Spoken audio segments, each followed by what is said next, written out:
This channel's content is strictly for educational and informational purpose and does not endorse or promote any form of violence, harm, illegal activities, self-injuries and communal disharmony. হুগলিতে বিজেপির poster, banner, flakes এগুলো ছিঁড়ে আগুন লাগিয়ে দেওয়ার অভিযোগ উঠে আসছে।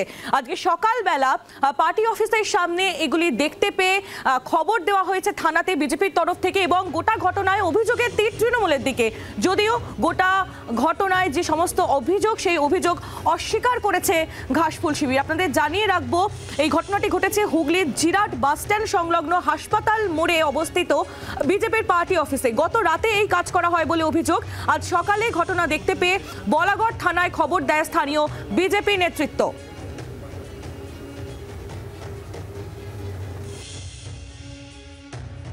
অবশ্যই তৃণমূল কংগ্রেস, না হলে এরা এই নোংরা কাজ কারা করবে?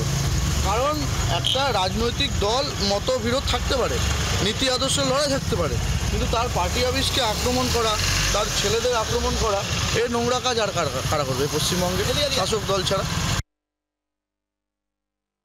তৃণমূল এত নোংরা মনস্কতা নিয়ে জন্মগ্রহণ করেনি। কেন মমতা বন্দ্যোপাধ্যায়, অভিষেক বন্দ্যোপাধ্যায় নেতৃত্বে তৃণমূল কংগ্রেস চলছে। বলেনি যে কারো অন্য দলের ফ্লেক্স পড়াতে হবে, অন্য দলের ফ্লেক্স পড়িয়ে ভোট বাড়ে না।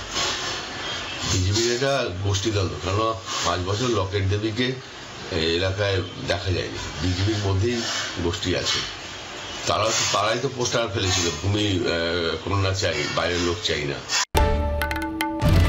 বাংলার আওয়াজ, বাঙালির আবেগ, জি 24 ঘন্টা।